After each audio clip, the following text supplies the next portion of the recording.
Ya, estamos arriba. Pues muy buenos días a todos los queridos y las queridas amigos y amigas, hermanos y hermanas. Gracias porque estamos aquí otro sábado al mes. A manera de introducción le voy a pedir a Manuel Maldonado que nos dirija en oración. Mucho gusto, decimos así, Padre bueno, nos acercamos ante tu presencia confiados de que tú nos recibes, tú nos abrazas, tú nos cubres y tú nos confortas. Padre amado, queremos presentarte este espacio, queremos presentarte todas las vidas que se han conectado a este seminario y de manera especial te pedimos que tu provisión, tu bendición, tu protección y tu amor esté con todos y cada uno de todas las personas que están aquí presentes. Bendice a las que están en tráfico por conectarse también y permite, Señor, que en esta coyuntura de grandes desafíos podamos responder a la altura de tu expectativa y con calidad en nuestro comportamiento, incluyendo nuestro verbo, incluyendo nuestra acción. Ayúdanos, Señor, porque sabemos que contigo podemos todo. Sin ti no logramos nada. En el nombre de Jesús te presentamos esta clase y te pedimos una bendición especial por Coco, que siempre comparte su sabiduría de manera desprendida y de manera profunda. Gracias por él, gracias por su esposa Migdi, gracias por sus hijos. En el nombre de Jesús. Amén. Ay, gracias por esa oración que me llegó al alma. Empiezo con una cita de la Biblia que para los estudiosos, tanto seculares como cristianos, se considera como el verso tema para los resilientes. Y esa cita bíblica es Proverbios 24:16. Y repito, esta cita para los seculares como para los creyentes se considera como un tema para los resilientes. Y la cita dice: aunque los justos caen 7 veces, resucitan, pero los impíos tropiezan con calamidad. Y en el sentido de las ciencias sociales, la resiliencia está considerada como una adaptación positiva de parte del ser humano luego de una situación prolongada de estrés, adversidad, crisis y otras calamidades. Y es un asunto de la capacidad personal del ser humano para activar y dirigir los recursos propios y que están disponibles para levantarse de una caída y de una situación amenazante. Por otro lado, en la Biblia se enseña que la resiliencia, vamos a ponerle un apellido, la resiliencia espiritual es la capacidad de resistir, proseguir y esperar de la mano de Dios. Así que hay una relación entre todos los estudios y todas las experiencias documentadas de cómo se edifica una plataforma de resiliencia, ¿verdad? Esa capacidad de resistir. Entonces, empiezo esta introducción diciéndoles que hay gente que piensa que la mejor forma de vivir la vida es evitando cualquier circunstancia que produzca estrés, tensión o presión.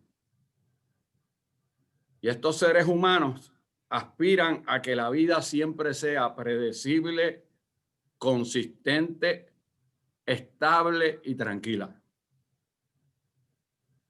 En esa dirección, decía uno de mis filósofos preferidos, el danés Søren Kierkegaard, en un libro espectacular que se los recomiendo a los que les guste la filosofía. El libro se titula, miren qué importante el título del libro, se titula Fear and Trembling, The Sickness unto Death. Y hay una versión en español, yo la leí en inglés, pero hay una versión en español que dice esto: miedo y temblor, la enfermedad hasta la muerte. Y Soren Kierkegaard era un filósofo cristiano. Y aquí quiero hacer la salvedad entre lo que es un filósofo cristiano y uno que no es cristiano. Para el filósofo no cristiano, el centro de la filosofía es el ser humano. Pero para el filósofo cristiano, el centro de la filosofía es Cristo Jesús. Así que esto es posible reconciliar la filosofía cristocéntrica con el humanismo. Sí es posible reconciliarla siempre y cuando se reconozca la centralidad del Señor Jesucristo en el mundo, en la vida, en el acontecer. Así que decía Soren Kierkegaard en una obra excelente, por ejemplo, uno de los mejores tratados de matrimonio. Esto lo escribió Kierkegaard. Y decía Soren Kierkegaard que todo lo que pensamos o todo lo que hacemos tiene que ver con las decisiones que adoptamos. Así que un asunto importante para nosotros los seres humanos es concentrar en nuestro proceso y sistema de decisión. Y decía él en este libro que acabo de citar, es que las decisiones pueden ser para el futuro, y eso siempre implica una diligencia de cambio, o pueden ser para el pasado. Es el ánimo del ser humano de mantener consistencia, mantener continuidad, y si queremos usar una palabra más fuerte, el deseo del ser humano de mantener el status quo, aunque no se vaya a conseguir. Y entonces se reconocía, ¿verdad? Dice Kierkegaard, se reconocía que pensar o escoger sobre el futuro acarrea siempre ansiedad. Y quiero que por favor puntualicen en este punto, porque es una idea muy importante que voy a retomar después, al final. Pero decía Kierkegaard que pensar o escoger sobre el futuro siempre acarrea ansiedad, porque no se puede predecir lo que acontecerá. Y por otro lado, escoger el pasado trae un sentido de culpa, porque lo sucedido ya no se puede alterar. Y ese era un dilema, un dilema. Cuando entra el Señor Jesucristo en la ecuación, se evapora el dilema, porque entonces, a partir del Señor Jesucristo en nuestras vidas, todo lo podemos. Pero decía Kierkegaard que lo importante es vivir para crecer y desarrollarnos. Entonces, me gusta ese predicamento, esa expresión, porque con humildad quiero decir, y con dificultad y con trabajo, y sin que lo haya logrado todo, pero he tratado de formular mi vida sobre ese predicamento, ¿verdad? De que lo importante es vivir para crecer y desarrollarnos. Pero decía Kierkegaard, escogiendo el presente en vez del pasado. Así que para actuar de esta manera, ¿verdad? Cuando actuamos de esta manera, ¿cuál es esta manera? Estamos escogiendo el presente, el aquí, ahora, el deseo de enfrentar una realidad dura. Cuando escogemos el presente, entonces empezamos a darnos cuenta que estamos manejando la ansiedad. Y una pregunta de trabajo muy importante, y hay contestación empírica para la misma. Una pregunta de trabajo importante es si la gente que encara mejor el estrés, la presión, la ansiedad y la adversidad están más motivadas a manejar el cambio y la transformación. Y por consiguiente, si son más creativos, más adaptativos y más innovadores. Y hay investigaciones empíricas que dicen que sí. La contestación a esa pregunta es que sí. Y voy a dar algunos ejemplos. Pero por otro lado, se reconoce, miren lo que hay que reconocer, que en la vida no hay sitios totalmente seguros, ni tampoco hay contextos totalmente exentos de adversidad. Y eso también se ha documentado. La realidad perfectamente predecible, consistente y estable no existe en la naturaleza. Entonces, ¿qué es la vida? ¿Verdad? Y una contestación interesante que a los que le preocupe y se ocupen con esta pregunta, una contestación es que la vida es una aventura atrevida. Es una aventura atrevida o de lo contrario es nada. La vida es una aventura atrevida o de lo contrario es nada.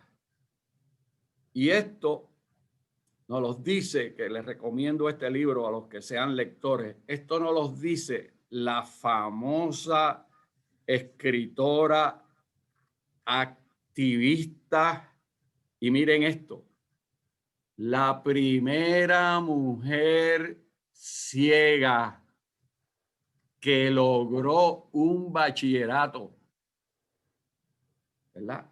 Helen Keller.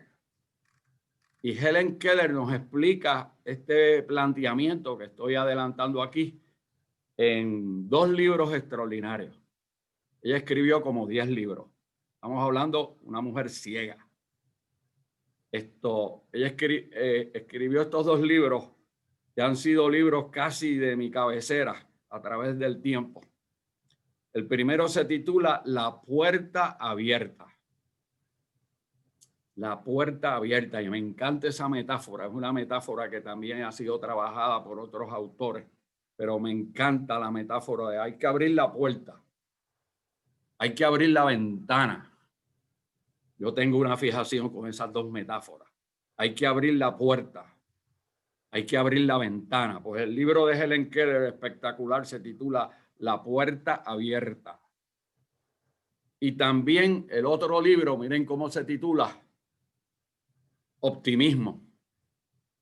Que cuando Manuel Maldonado fue estudiante mío, lo cogí de la mano y le dije, tú eres un tipo extraordinariamente inteligente, pero te pido por favor que persigas esta línea de investigación y de trabajo.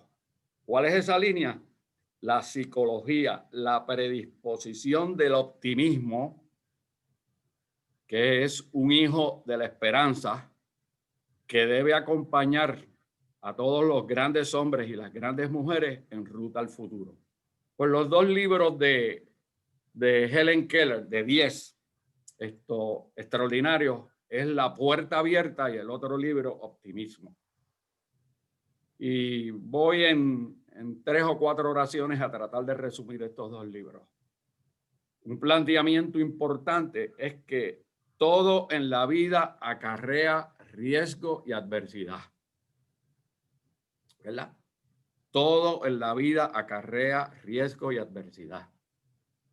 Y es cierto que puede ocurrir que tengamos serias dificultades al encarar el riesgo y la adversidad y que haya sido bien duro y bien doloroso y bien sacrificado y que haya sido una lucha ardua. Pero también, miren esto, también se acarrea un riesgo y una adversidad mucho más peligrosa si los seres humanos pasamos por la vida y no hacemos nada significativo. Por lo tanto, ¿de qué se trata la vida? En el caso de nosotros los cristianos, en el nombre de Dios, ¿verdad?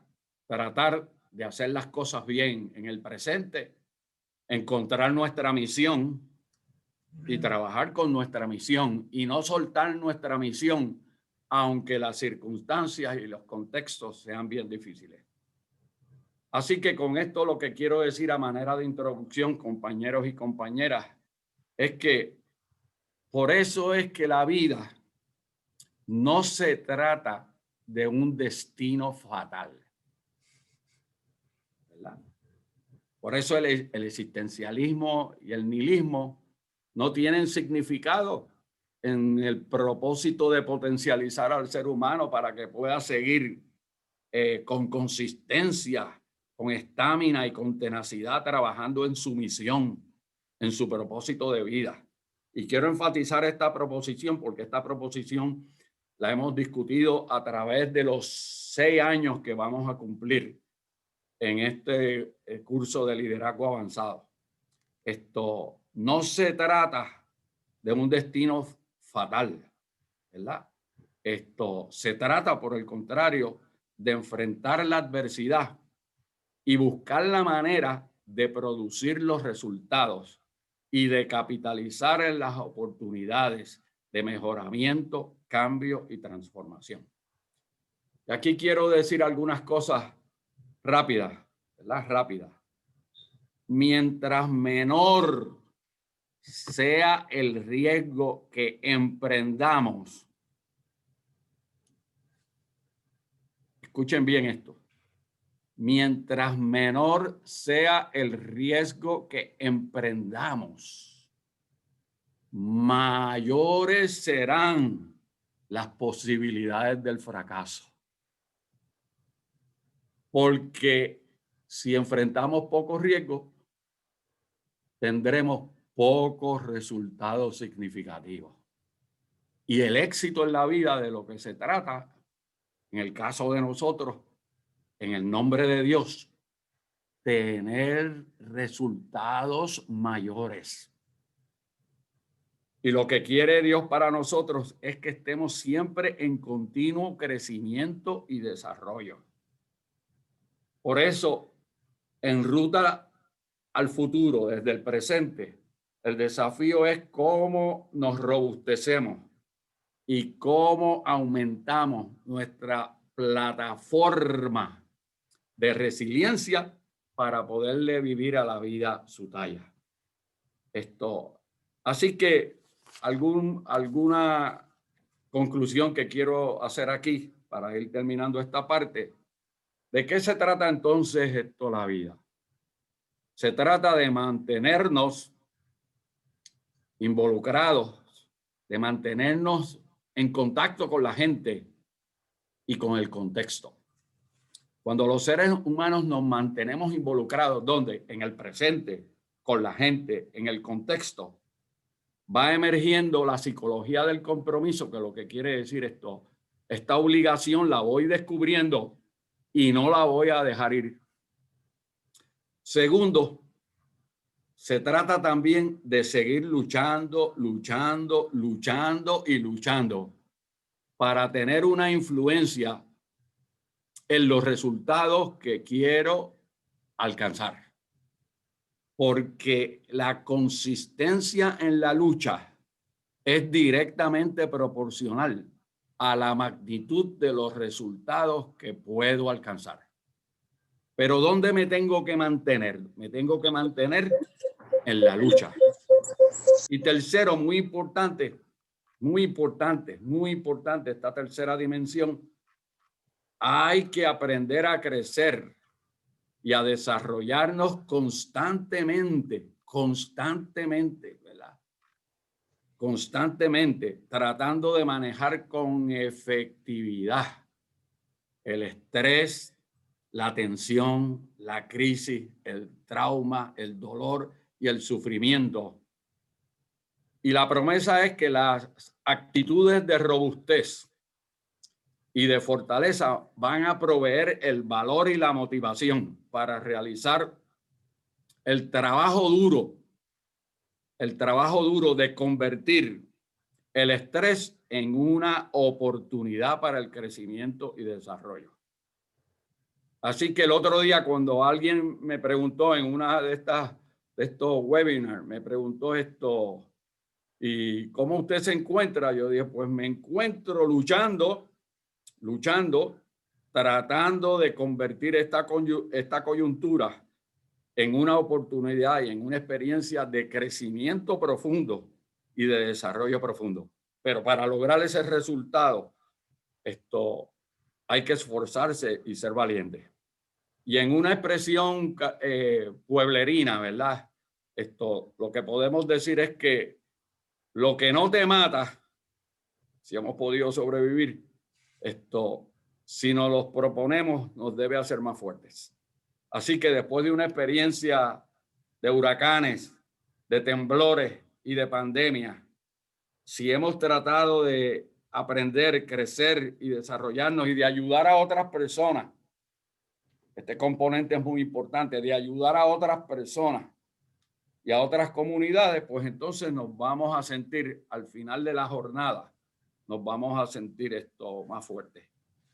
Y puedo decirle que hay una evidencia, pero mayúscula, que respalda el enfoque de la capacidad de aumentar la robustez y la fortaleza en unos momentos de crisis y de adversidad para hacer crecer nuestra resiliencia en momentos de gran dificultad. Así que la idea es que los seres humanos y las organizaciones, que es lo que vamos a hablar hoy, pueden convertir el estrés, que siempre implica un potencial de desastre si no hacemos nada, pero los seres humanos y las organizaciones pueden convertir el estrés en oportunidades de crecimiento y de desarrollo. Y en esas circunstancias es que nos encontramos hoy en Puerto Rico, en el mundo, pero particularmente en Puerto Rico y en nuestras comunidades más importantes. Así que empezamos con la presentación formal, que le hemos titulado El impacto de la resiliencia en la capacidad de la supervivencia. Y la resiliencia, ¿verdad? Esa plataforma aprendida y desarrollada, nos ayuda a sobrevivir con más capacidad de la que estábamos acostumbrados.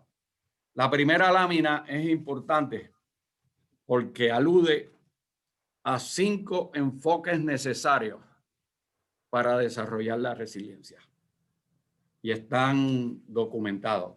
Primero, el enfoque conductual, que lo que quiere decir, oye, ser humano, está pendiente al contenido, a la forma y a la calidad de tu comportamiento. En estos momentos de crisis y de adversidad, está pendiente al repertorio de comportamiento para asegurar que se evocan respuestas robustas. Y obviamente quiero decir con esto, a mayor crisis, mayor tiene que ser el sentido de atención a nuestro comportamiento. Segundo, y esto es muy importante, ¿qué es lo que produce una crisis? ¿Qué es lo que produce un trauma? ¿Qué es lo que produce un huracán, un terremoto, una pandemia? Lo que produce, entre otras cosas, que se pierda significado.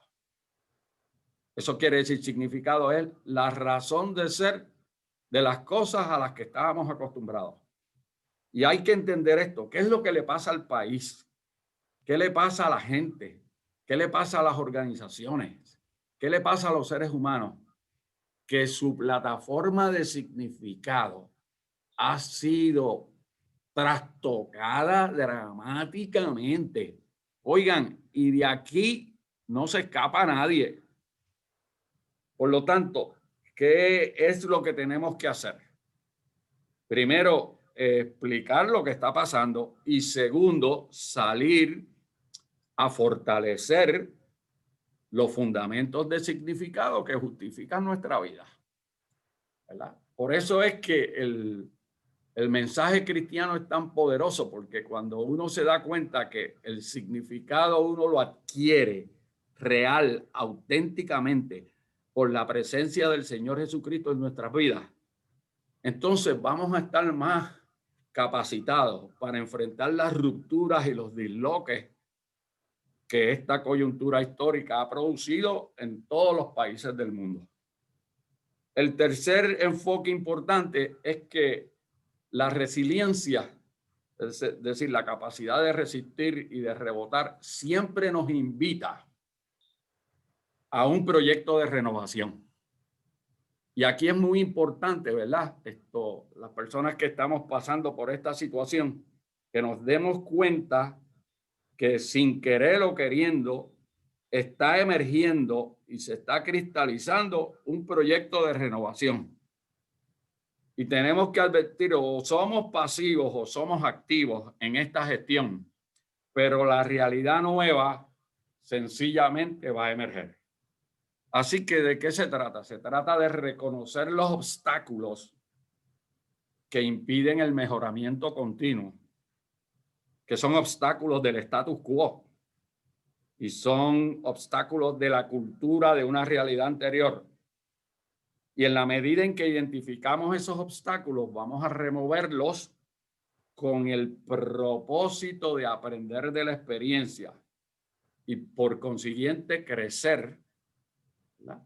Y aprender más. Entonces, el otro punto importante, ¿verdad? Esta es la sociedad. Se ha convertido en la sociedad de alto riesgo. Y eso hay que entenderlo. Es un tipo diferente de sociedad. Y el enfoque de manejo de riesgo de lo que se trata es esto. Vamos a fortalecernos y vamos a educarnos con profundidad. No puede ser liviano. Educarnos con profundidad para ser capaces de encarar las contingencias y los imprevistos que continuarán en ruta al futuro. Y el otro punto importante, dramático, que ustedes saben que lo hemos discutido aquí con la obra de Erich Fromm, La anatomía de la destructividad humana. Hay que tener cuidado porque el enfoque de riesgo y de contingencia y de imprevisto, si uno no está consciente, entonces emergerán las dinámicas destructivas. Y eso no lo queremos, al revés. Queremos sobrepasar eso. Entonces, el otro punto importante es el enfoque sistémico, que lo que quiere decir esto. Los seres humanos, para fortalecer nuestra plataforma de resiliencia, tenemos que cobrar conciencia de lo que está pasando en nuestro país, en nuestras instituciones, en nuestras familias, en el mundo, en el contexto global. Porque una capacidad para fortalecer nuestra plataforma de resiliencia es cobrando conciencia de la perspectiva más amplia e integral. Cuidado con el mecanismo del avestruz, de ante una realidad dramática, meter la cabeza en la tierra y olvidarse de lo demás. Eso no produce los resultados. Y hay que también identificar aquellos factores potenciales que hacen de la organización y de la sociedad una estructura, una configuración más viable y más adaptativa a las nuevas circunstancias. Así que la próxima lámina presenta un modelo de 3 factores estratégicos para manejar la resiliencia personal. Ya mismo iremos a la institucional. Pero acuérdense, esta definición la hemos discutido en detalle. La resiliencia es la habilidad de encarar adversidad y de rebotar de una experiencia negativa. Y cuando alguien se pone inquieto o se pone poco cooperador o se pone travieso o se pone conflictivo, las investigaciones lo que van a decir es que la plataforma de resiliencia de ese ser humano esto es frágil o es débil. Así que repito esto y lo hemos enfatizado, ¿verdad? En otras ocasiones. Antes se pensaba de que la resiliencia era un asunto de personas espectaculares o personas excepcionales. Se pensaba antes que la resiliencia era como un atributo de personalidad. En la medida en que han proliferado las investigaciones, esa concepción ha sido superada y se reconoce que la resiliencia es la capacidad de diseñar colectivamente, en equipo, colaborativamente, para producir un resultado. La teoría de los resultados o de los outcomes. Y también se reconoce que la resiliencia es un proceso dinámico que ayuda al ser humano a recuperarse rápido, pero es un proceso del cual tengo que participar y tengo que ayudar para producir los resultados. En la próxima lámina van a ver el modelo. Ahí ven el modelo y ven también algunas de las investigaciones que sostienen el modelo. Y lo que dice este modelo de 3 factores estratégicos para fortalecer la resiliencia personal es que estos 3 factores configuran un sistema de resiliencia para el ser humano y los equipos de trabajo que lo compartan. Primero, el primer punto, sentido y concentración en la maestría. Eso quiere decir en el esfuerzo técnico, en el conocimiento que manejas. Se trata de hacer bien lo que tú haces bien y tratar de hacerlo mejor. Concentra en tu vocación, concentra en tu peritaje, concentra en tu dominio. Y al concentrar en lo que tú haces bien, eso tendrá un efecto terapéutico. Segundo, advierte que para desarrollar la plataforma de resiliencia tienes que estar pendiente al sentido de relación, ¿verdad? Y aquí hay gente que tiene la maestría y tiene el peritaje y tiene el dominio y tiene la vocación, pero se olvida del sentido de relación. Y ese sentido de relación para fortalecer la resiliencia es determinante.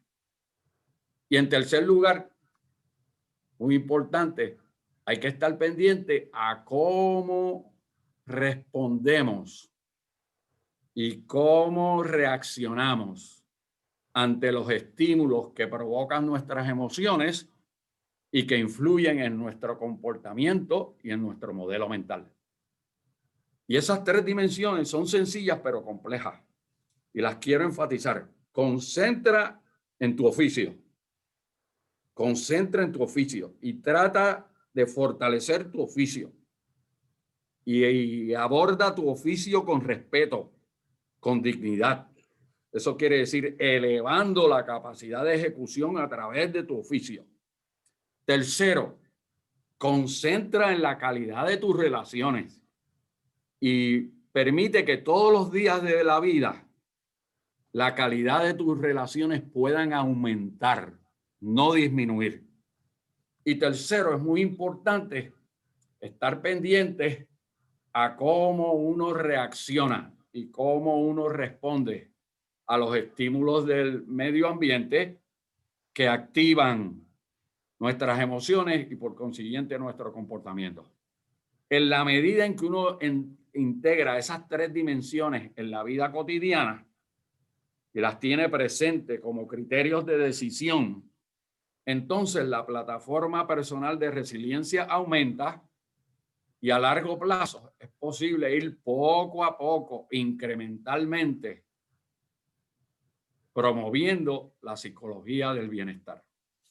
Así que vamos a decir algunas cosas rapiditas de estas 3 dimensiones. Primero, el sentido de maestría. Eso quiere decir, lo bien que hago mi oficio va a determinar mi autoeficacia. Y el sentido de autoeficacia hace que los seres humanos disfruten de su interacción con el ambiente que les ha tocado vivir, sea este duro, regular o bueno. Y esto es muy importante para los niños, para los jóvenes y los adultos. Ustedes saben que lo que está pasando en el país es que los sistemas de educación están poniendo en tela de juicio si es posible para los niños y los jóvenes fortalecer su sentido de eficacia en esta coyuntura de interacción, de transición. Entonces, el otro punto importante es que el sentido de creencia en nuestra autoeficacia es un elemento regulador del aprendizaje, de las actividades profesionales, de las aspiraciones, de los niveles de motivación y de los logros académicos y profesionales y de los proyectos y de las actividades que emprendemos. Por lo tanto, estos son tiempos también en que unos a otros, en nuestro caso, en el nombre de Dios, nos reforcemos nuestros sentidos de eficacia. Y esto le quiero decir aquí con cariño a todos mis queridos y queridas amigos y amigas. No vayamos por la vida reduciéndole el sentido de eficacia a nadie. Ni permitamos que nos lo reduzcan a nosotros, particularmente a nosotros los cristianos, que reconocemos que todo lo podemos en Cristo Jesús, porque Él nos fortalece. Pero por favor, que eso sea una propuesta del diario vivir. Vayamos por la vida en esta coyuntura de transición, aumentando el sentido de eficacia de todas las personas con las que interactuamos y estando pendientes a nuestro propio sentido de eficacia. Y miren esa propuesta empírica que hay al final. Esa propuesta empírica al final lo que dice: tener expectativas positivas sobre el futuro predice niveles más bajos y mayores niveles de logro y mejores comportamientos. Pero como voy a decir al final, y escúchenme bien esto, y se ha investigado, el futuro no lo podemos predecir. No lo podemos predecir. Entonces, la pregunta que hay gente que hace entonces, ¿qué hacemos? La contestación es: concentra en tu misión, concentra en tu propósito. Trata de hacer lo mejor que puedas en el presente, en tu misión y en tu propósito, según te deslizas al futuro. Y eso producirá un sentido de autoeficacia, fortalecerá tu resiliencia personal y harás que te muevas más cómodamente en ruta al futuro. Así que la próxima lámina lo que dice: claro que se puede hablar de mentes resilientes. Sí, se puede hablar. Como la capacidad aprendida, adiestrada para encarar desafíos y superar fracasos, y como quiera incrementar la habilidad para solucionar problemas. Los seres humanos, porque hemos sido creados por Dios con inteligencias, podemos ir creando en nuestra vida y a nuestro alrededor y en nuestro interior lo que se conoce como islas de competencia o áreas de fortaleza, que las vamos a combinar para poder aumentar la calidad de nuestro desempeño. Y también recuerden esto, que cuando los seres humanos descubren que pueden ser exitosos en algo, particularmente importante para ellos, ¿verdad? Por eso lo que estoy haciendo debe ser importante para mí. Cuando los seres humanos descubren que pueden ser exitosos en algo importante para ellos, y para sus otros significantes. ¿Y quiénes son los otros significantes? La familia, los amigos, los compañeros de trabajo, la gente que circula en el círculo de intimidad del sujeto. Por lo tanto, cuando el ser humano descubre que puede ser exitoso, que tiene el potencial de ser exitoso en algo importante para ellos y para sus otros significantes, entonces, miren esto, fortalecen y trabajan con su sentido de autoeficacia. ¿Y cuál es el resultado? Aumenta su plataforma de resiliencia. Así que la próxima lámina, por favor, lo que me dice es que el cambio es un asunto de moverse mentalmente, de focalizar en lo que no puedo hacer o en lo que me está saliendo mal, ¿verdad? Y focalizar en lo que puedo hacer. Y por favor, si quisiera que uno de los resultados de esta sesión de hoy es la concentración en esa propuesta. El cambio, estamos en una época que ha cambiado. Y el cambio es un asunto de moverse mentalmente, de focalizar. Hay una computadora que estoy oyendo. De focalizar en lo que no pueden hacer y focalizar en lo que pueden hacer. Y eso es un cambio. Es como cambiar de canal. Y quiero decirle que el status quo y la vida tradicional y convencional con mucha frecuencia concentra en lo que la gente no puede hacer. Y nosotros lo que estamos proponiendo en el nombre de Dios, con Cristo en nuestro centro, focalizar en aquellas cosas que podemos hacer bien, con calidad. Así que los seres humanos que han desarrollado este modelo mental de autoeficacia, miren lo que pasa. Se orientan a encarar riesgos, a esforzarse y a perseverar en lograr metas y objetivos, aun cuando hayan tenido caídas o cuando el contexto sea de dificultad. Así que la próxima lámina me dice el superar obstáculos y recibir retroalimentación positiva de otros significantes fortalece el sentido de autoeficacia y por consiguiente la plataforma de resiliencia. Y hay evidencia empírica para esa propuesta y la quiero enfatizar, ¿verdad? El superar los obstáculos y recibir retroalimentación positiva de otros significantes fortalece el sentido de autoeficacia y por consiguiente la plataforma de resiliencia. Entonces, recuerden esto, el fracaso sostenido reduce el sentido de autovalor. Por eso es que no lo podemos permitir en nadie que ese sea la situación. La próxima lámina, ya estamos hablando del segundo factor. ¿Y cuál es el segundo factor? De los tres factores, el factor del sentido de relación. Y acuérdense esto, por favor, por favor, por favor.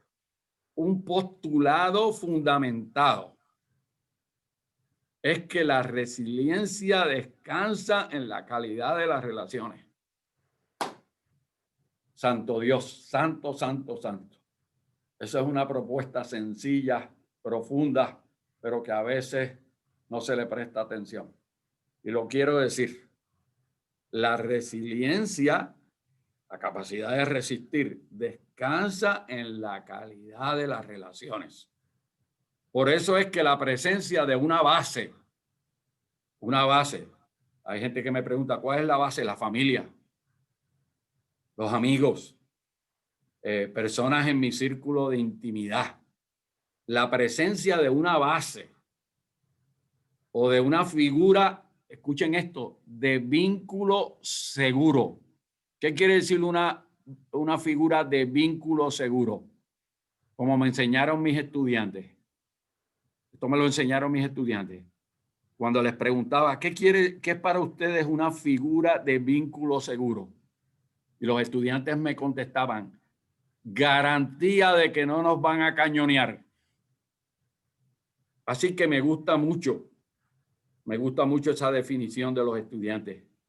Por lo tanto, la presencia de una base, que ya dije, la familia, grupo de amistades, grupos de compañeros de trabajo y o de una figura de vínculo seguro, ayuda a moderar el estrés en situaciones de adversidad. ¿Verdad? Por consiguiente, ¿por qué es que hay personas a veces que tienen alto estrés? Porque no han recurrido a su base, a su figura de vínculo seguro. Voy a coger aquí una pausa para decirles esto. Y como ustedes son mis queridos y queridas, sé que van a tener paciencia conmigo. Pero quiero dar este testimonio. La principal figura de vínculo seguro en mi vida es el Señor Jesucristo. Punto. Todos los demás son complementarios. Y lo bueno es que está disponible para todo el que quiera agarrarse de esa túnica de vínculo seguro. Si usted quiere ser práctico, agárrese de esa figura de vínculo seguro. Y dentro del contexto de aprendizaje emocional, ¿verdad?, se requiere el desarrollo de algunas destrezas para uno poder manejar las emociones, ¿verdad? Primero, tengo que esmerarme en mi diligencia de comunicación. Tengo que ser más esmerado. Tengo que ser más cuidadoso. También tengo que cooperar. La colaboración, la cooperación, el trabajo en equipo es una condición sine qua non para uno manejar las emociones. Tercero, es importante la asertividad. La asertividad lo que quiere decir mi capacidad de decirle a otros con respeto y con dignidad cómo me siento. Y eso es lo que quiere decir asertividad, mi capacidad de decirle a otros con respeto y con dignidad cómo me siento. Y es un asunto también de empatía y de amor y de solidaridad y de sentir el dolor del prójimo y de hacerme constantemente la pregunta, ¿a quién yo puedo ayudar? Y salirme del modelo mental automático, de uno estar en automático, de coger tratar al ser humano como un robot en automático que sigue por ahí directo y no se detiene a reflexionar. Pero una pregunta importante de la empatía y del amor, ¿a quién yo puedo ayudar? Y todos los días de la vida alguien se nos acerca, directa o indirectamente, para pedirnos alguna ayuda. Y en la medida en que uno ayuda, nuestra capacidad de resiliencia aumenta. Por eso es que es un asunto de involucración. Eso es lo que decía Kierkegaard, ¿verdad? Me tengo que involucrar en el aquí, ahora, desde una perspectiva mucho más amplia que lo que puede ser lo limitante de mi relación contextual. Y obviamente tengo que practicar el autocontrol, que es lo que quiere decir cómo manejo mis emociones, mis actitudes, mis comportamientos y la presencia mía en los procesos de la vida cotidiana. Así que la próxima gráfica habla del tercer factor.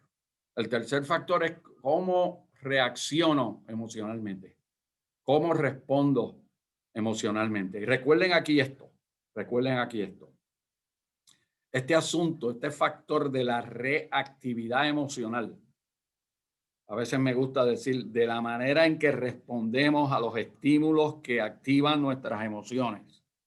Me gusta más la palabra responder que reaccionar. Pero este factor de reactividad emocional alude al nivel de impetuosidad, ¿verdad? Los seres humanos somos impetuosos. Por lo tanto, si vamos a responder, tengo que estar pendiente a mi nivel de impetuosidad.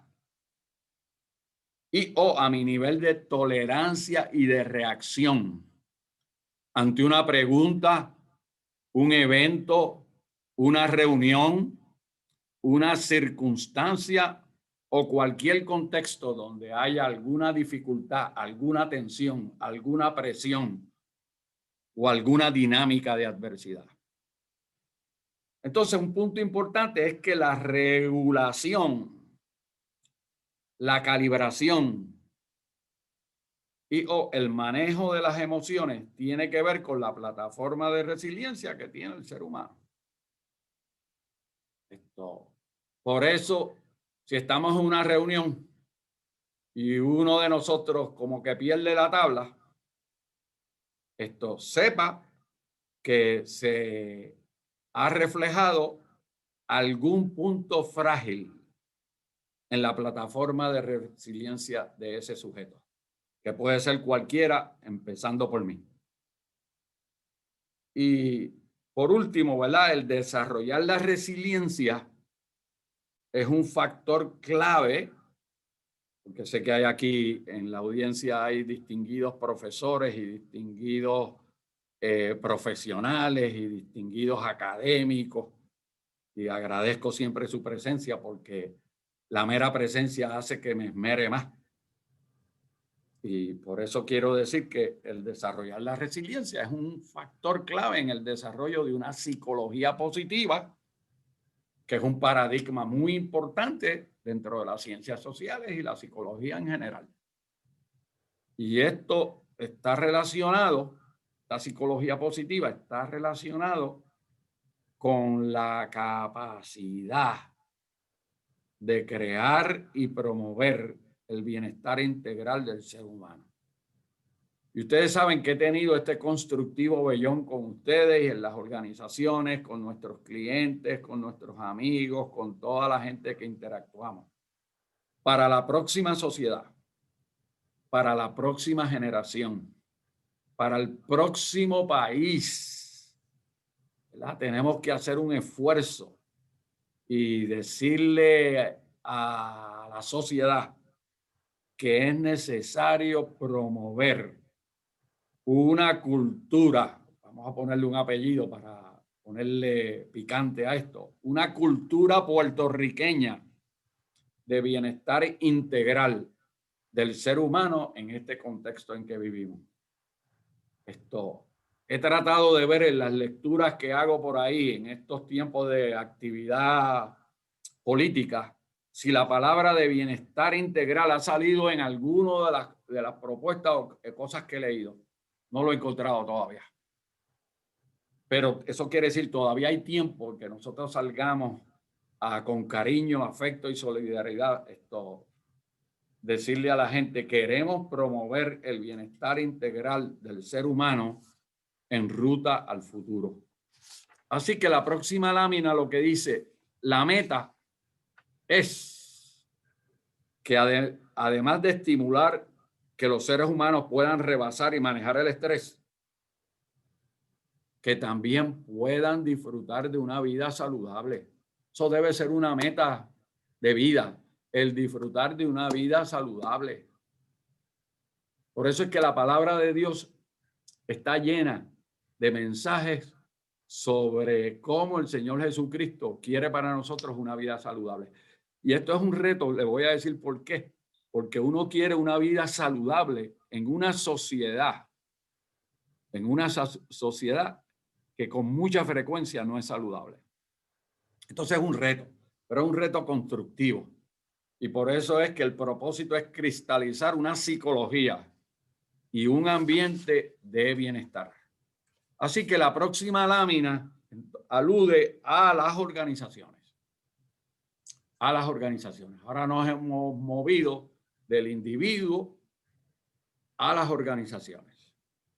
Y las organizaciones resilientes son aquellas que exhiben por lo menos 3 condiciones en su diseño. La primera condición.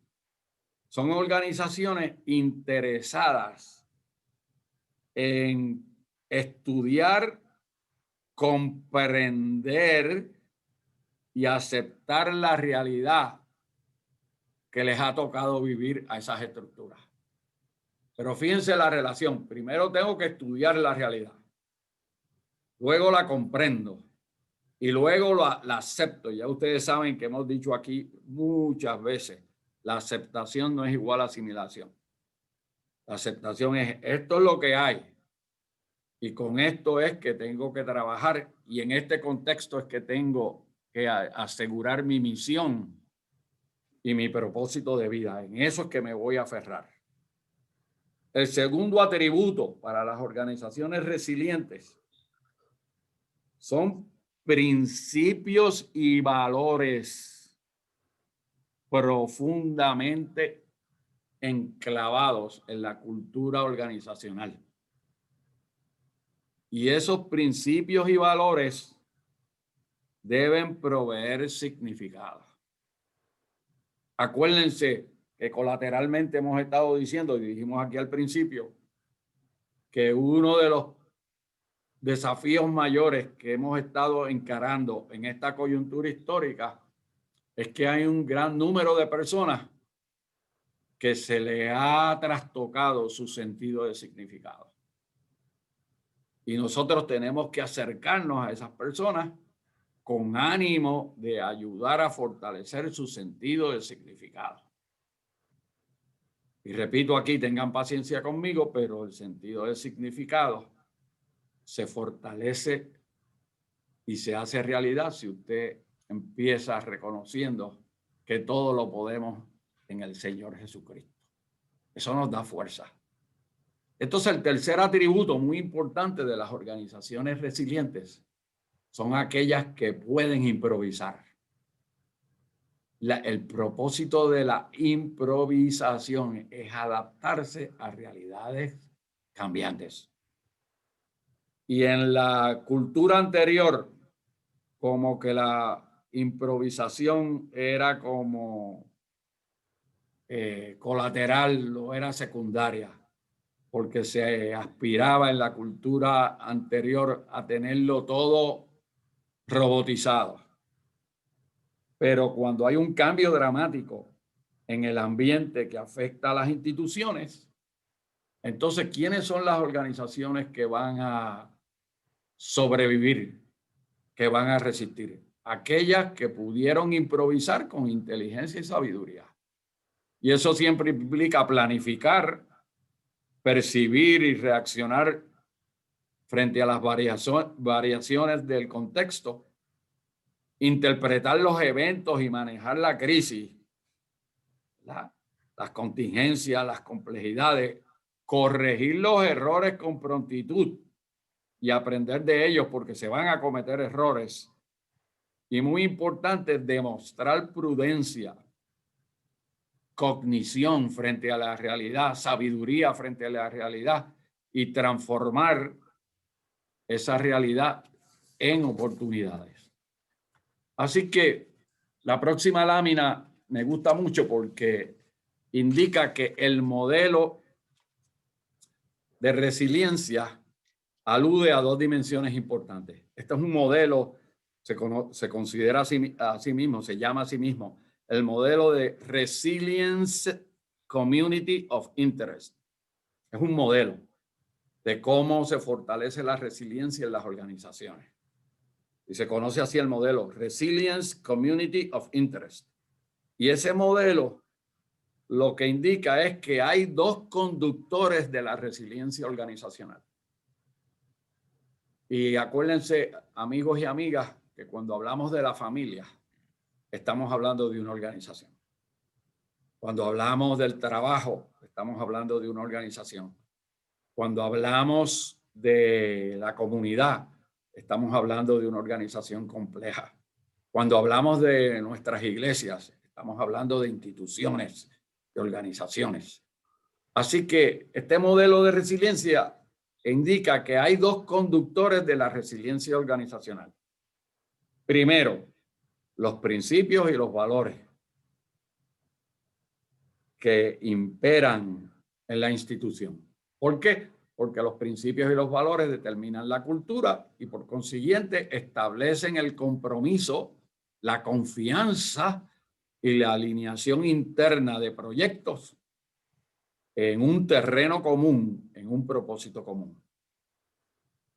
Segundo, las organizaciones resilientes son aquellas que han fortalecido su plataforma de liderazgo colectivo, compartido. Y esto lo que quiere decir es que, ¿de qué se trata el liderazgo? Se trata de establecer una dirección estratégica clara al entender el riesgo, apoderar a otros para implantar una visión estratégica y cultivar la confianza. Así que recuerden esto, hay un manual operativo para nosotros los cristianos. El manual operativo para nosotros los cristianos es la palabra de Dios. Y en la palabra de Dios encontramos inteligencia y sabiduría. Muy importante. En estos tiempos estoy haciendo un estudio personal, es para mi propia terapia, estoy haciendo un estudio personal, pero bien escudriñado sobre la inteligencia y la sabiduría que está contenida en el libro de Eclesiastés, del rey Salomón en la Biblia. Desde una perspectiva, lo estoy viendo desde una perspectiva amplia, no estrictamente religiosa, sino desde una perspectiva amplia de inteligencia y sabiduría. Y ha sido una experiencia para mí, pero deleitosa, apetitosa. De hecho, ha sido una de las experiencias más importantes en esta transición de la pandemia. Así que la próxima lámina, esta obra importante de Derek Mowbray, A Guide to Personal Resilience. Esta lámina muy importante porque esta lámina me dice, si yo quiero fortalecer la plataforma de resiliencia de las personas que a su vez van a ser parte de las organizaciones, entonces, ¿qué tenemos que desarrollar? Primero, tenemos que compartir experiencias. Y las organizaciones van a tener que desarrollar foros para compartir experiencias, compartir historias de aprendizaje y narrar a otros lo aprendido. Oigan, y les quiero decir esto, hay bien pocos foros en las organizaciones tradicionales que permitan el compartir experiencias aprendidas. Y eso enruta a la nueva realidad, a la nueva cultura del nuevo normal. Es importante crearlos y, si existen, fortalecerlos. Las experiencias que se comparten en el seno de la organización. Porque si no se comparten experiencias en el seno de la organización, entonces la vida se hace en otra parte. Como el libro de Michel Kundera, ¿verdad? La vida está en otra parte. Entonces, el otro punto importante para desarrollar la resiliencia personal, que se traduce en resiliencia organizacional, es que hay que aumentar la plataforma de destrezas y de competencias y de habilidades a través de repasar el propósito, la planificación, la organización de la vida familiar y del trabajo. Escuchen esto, estamos viviendo tiempos donde se están reorganizando los patrones de encuentro en la familia y en el trabajo. Y para vivirle a la vida a su talla tenemos que demostrar pasión para resolver problemas y encarar desafíos. En tercer lugar, muy importante estar pendiente a la calidad de las interacciones. La sociedad anterior enfatizaba mucho el servicio y solamente solamente hay algunos ejemplos mayores de servicio extraordinario. Yo no sé si aquí en nuestro grupo está presente nuestro amigo Padilla, que es un gerente de una sucursal del Banco Popular aquí en Buchanan. Y le digo esto porque ese es un modelo de interacción de calidad superlativa. Es un modelo de interacción de calidad superlativa. Eso es lo que quiere decir. Es aquí un líder que está pendiente a la calidad de las interacciones para comunicarse con sus clientes y sus públicos y hacer que puedan sobrevivir y crecer y comprender la importancia de la interacción recíproca y de hacer las cosas con esmero superlativo.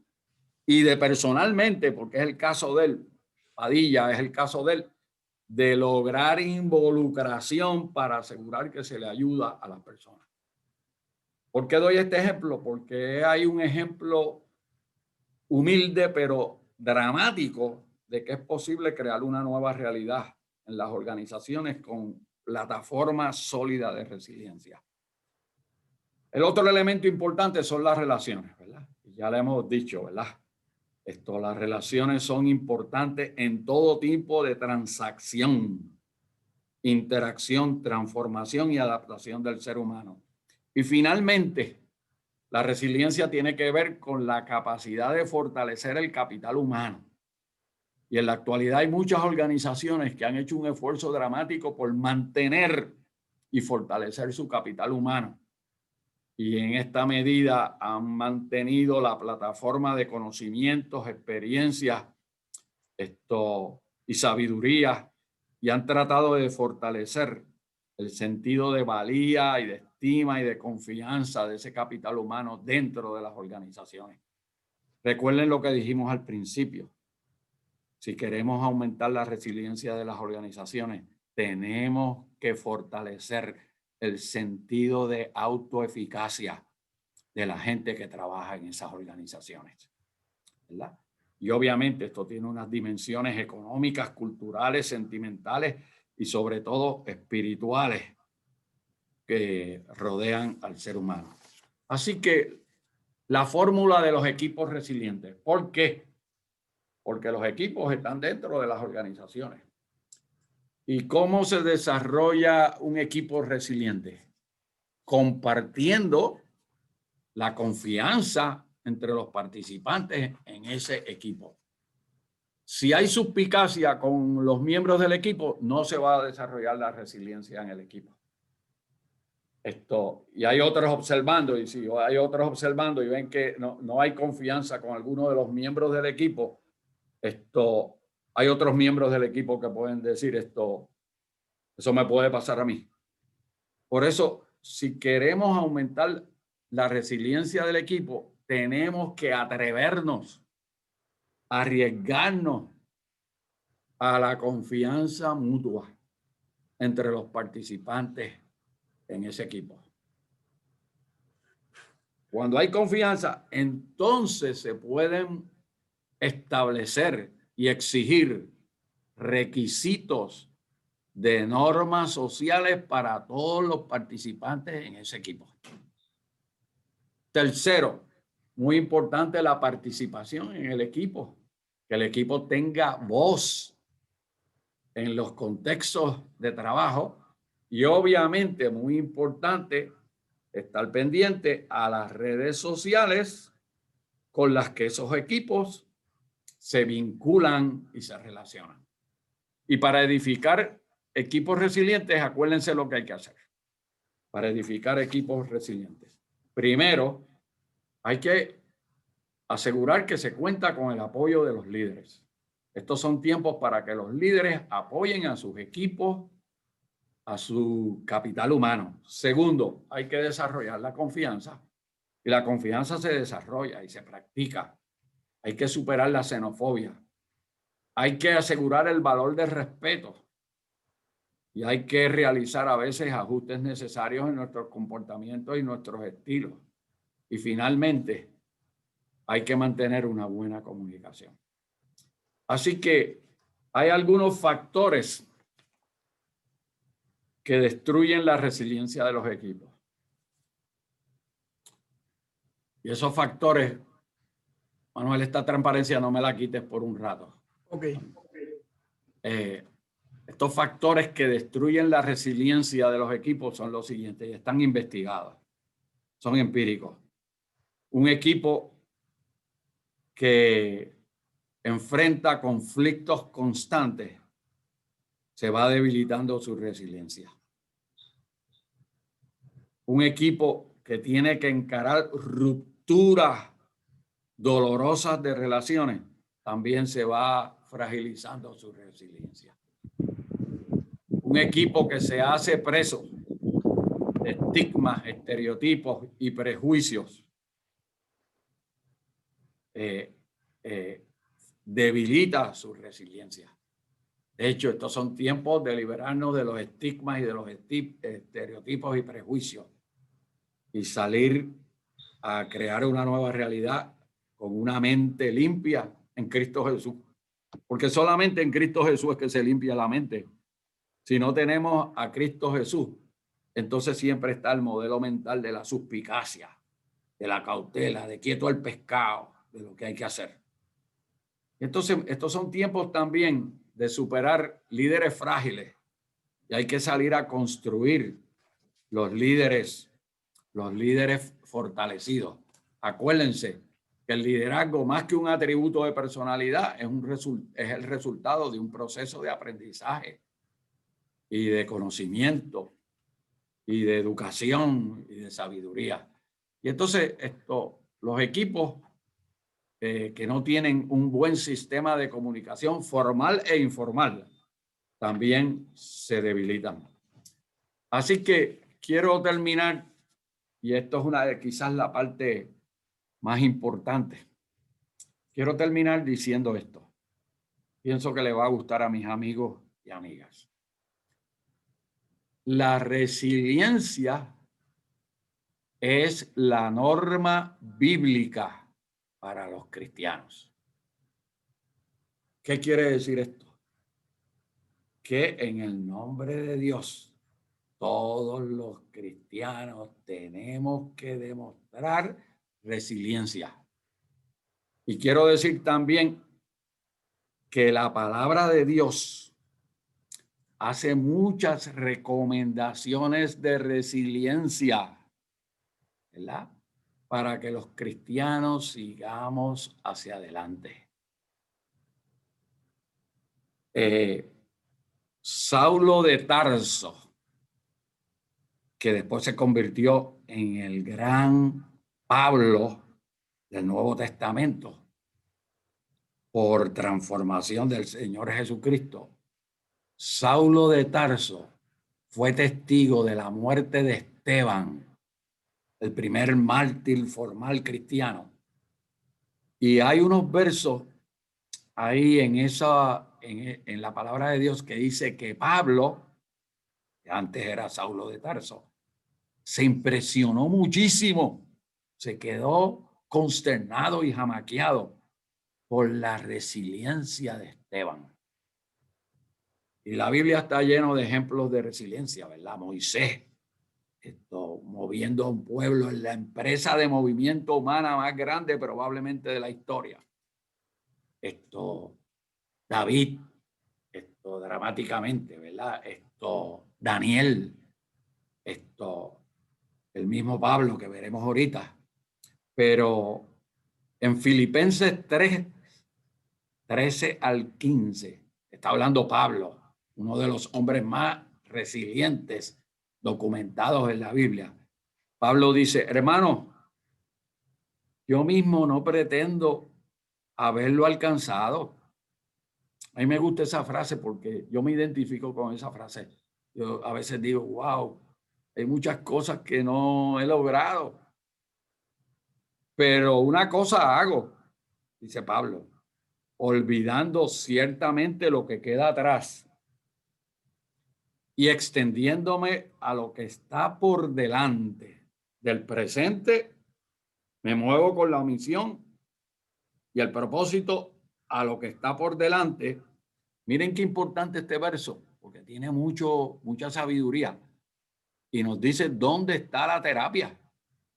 prosigo a la meta. Eso es lo que quiere decir. Aferrarnos a nuestra misión, a nuestro propósito y a la meta es lo que nos da resiliencia. Prosigo a la meta, al premio supremo del supremo llamamiento de Dios en Cristo Jesús. Así que todos los que somos perfectos, esto mismo sintamos. Y si otra cosa sentís, esto también os lo revelará Dios. Así que a veces hay resiliencia buena y resiliencia que no es tan buena. Y la resiliencia buena es la que tenemos la fortaleza cristocéntrica. Por eso es que en Romanos 12:21, Romanos 12:21, se nos dice: no seas vencido de lo malo, sino vence con el bien el mal. Y también Santiago 1:2. Santiago 1:2. Santiago, el medio hermano del Señor Jesucristo, nos dice: bienaventurado el varón que soporta la tentación,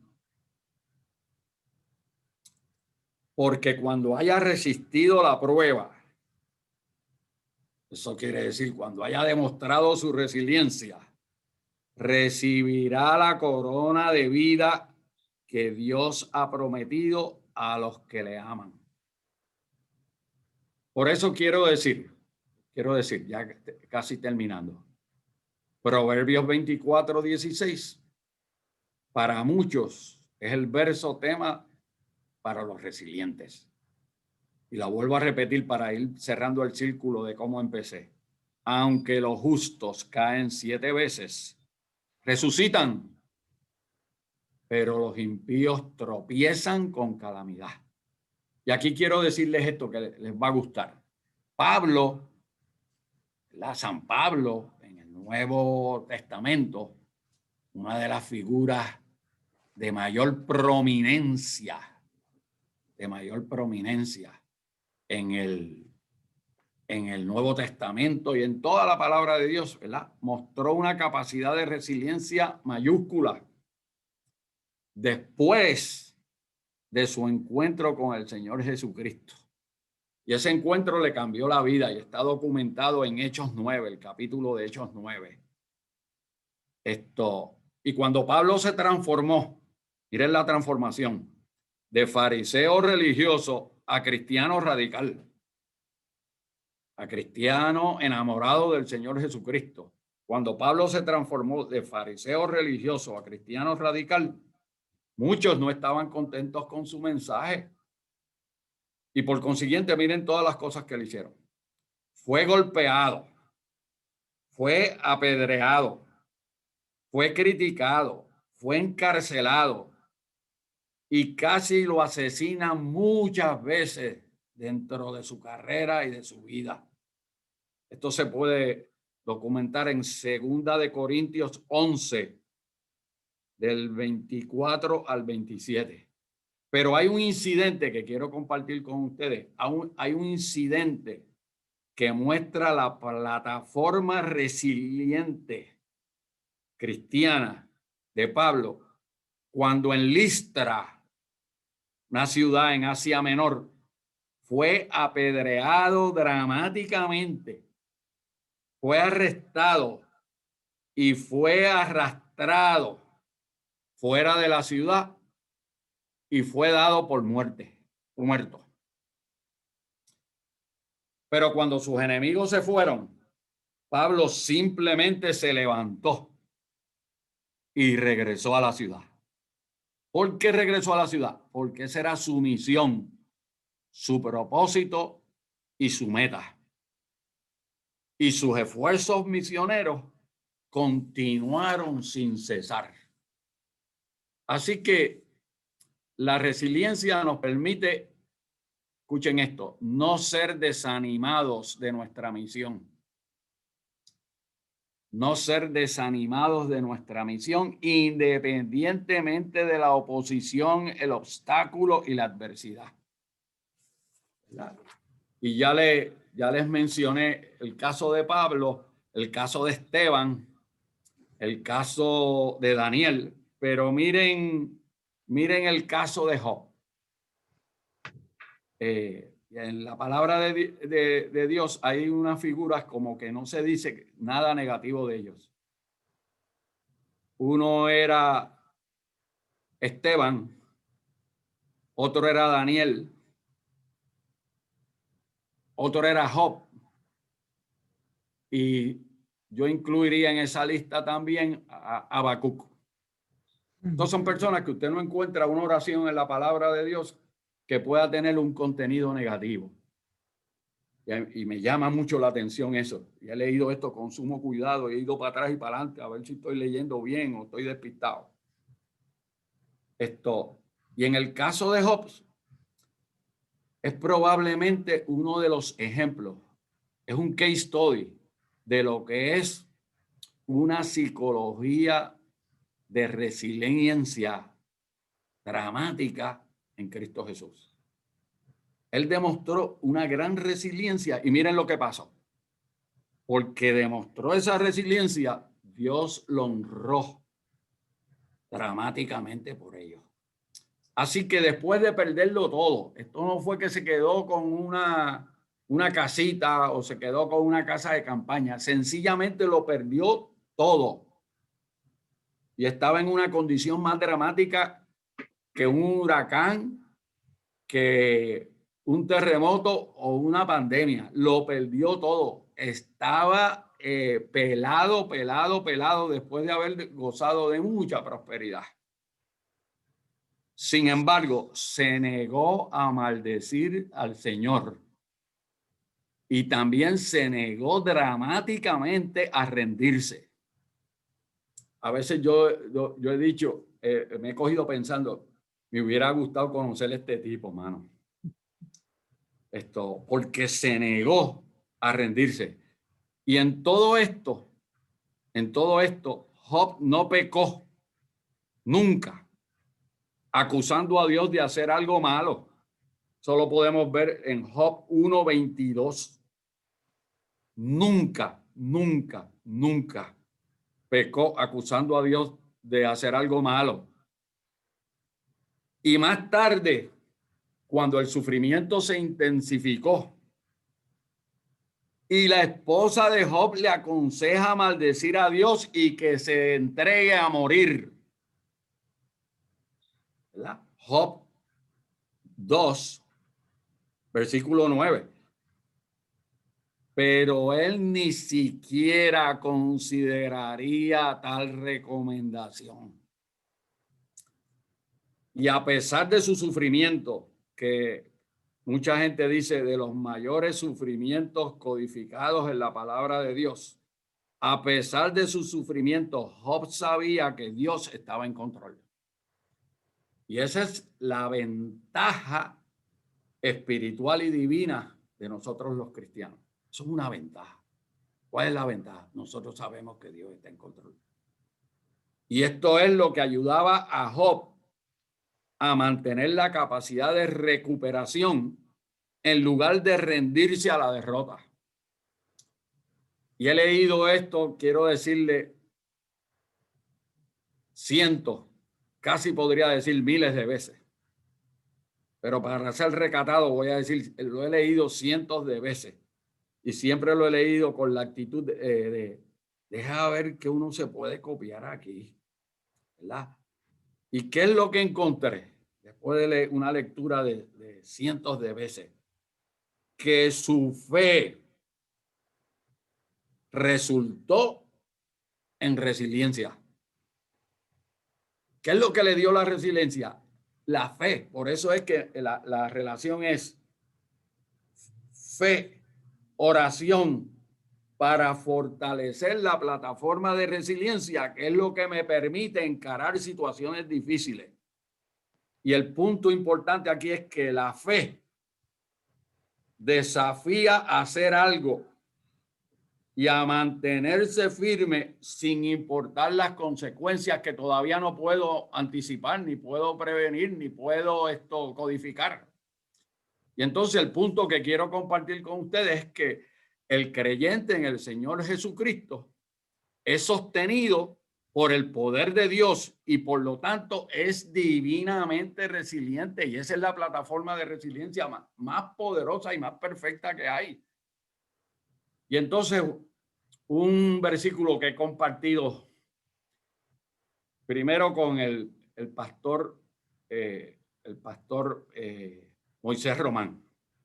He compartido este versículo y me he enriquecido de compartir este versículo, y también con mis compañeros de trabajo, y en particular también con el ministro Eric Cordero y compañeros de trabajo aquí.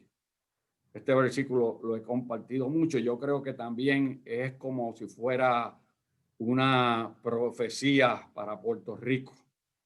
Y el versículo es 2 de Corintios 4, del 8 al 9. Y parece como si nos estuvieran hablando a nosotros, ¿verdad? 2 de Corintios 4, del 8 al 9. Y miren la belleza de esta profecía y de este mensaje. Una belleza. Y hay que echarle mano a esta belleza y a esta profundidad, a esta sabiduría y a este misterio de resiliencia. Miren lo que dice el versículo. Estamos presionados por todos lados. Estamos presionados por todos lados, pero no aplastados. Estamos perplejos, pero no desesperados. Estamos perseguidos, pero no abandonados ni derribados. Y nunca destruidos. Así que el punto importante, esto es lo mismo que dicen las ciencias sociales. Los cristianos seguimos rebotando, y la clave para la resistencia es la fe en el Señor Jesucristo. Por eso es que podemos entender lo que dice Salmos 37, del 23 al 24. Salmo 37, del 23 al 24. El Señor hace firme los pasos de quien se deleita en él. Lo quiero repetir porque es tan transformador. El Señor hace firme los pasos de quien se deleita en él. Y por eso es que este grupo de trabajo que llevamos juntos, de amigos y amigas por 6 años, nos hemos mantenido porque el Señor nos ha hecho firmes, porque nos deleitamos en él y podemos hablar de él. Y el versículo nos dice, aunque tropiece, no caerá, porque el Señor lo sostiene con su mano. Así que miren esta idea, por favor, escuchen esta idea, que la dije al principio, pero estoy cerrando el círculo. La dije al principio. Recuerden esto, es también empírico.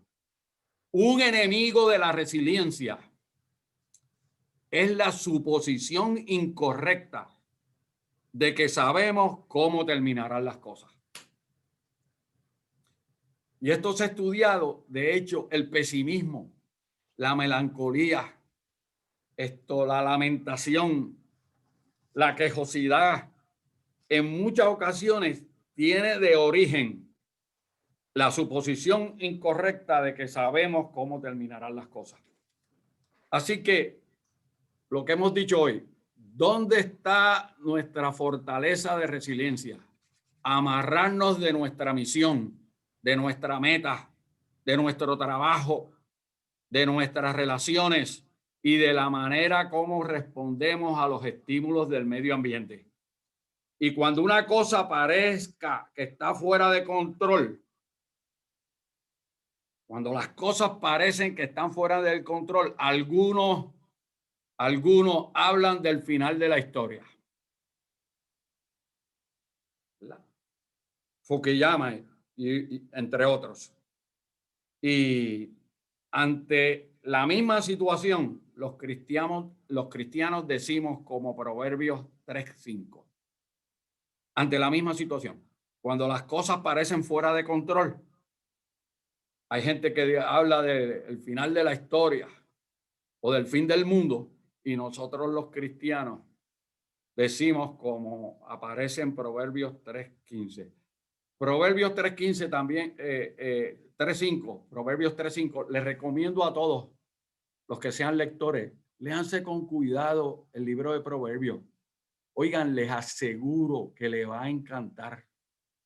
A los cristianos y a los no cristianos les va a gustar. En ese libro, el autor de ese libro, considerado como uno de los hombres más sabios del mundo, escribió 900 proverbios, de un total de 3000 proverbios que hay en toda la Biblia. En ese libro hay 900 proverbios. Y ese libro está repleto de sabiduría profunda, obviamente que está relacionada con el temor de Dios. Así que a los que hablan de que esto se acabó, a los que hablan de que esto se terminó con J, a los que hablan de que esto es el final del mundo, el final de la historia, los cristianos decimos, como hemos aprendido en Proverbios 3:5.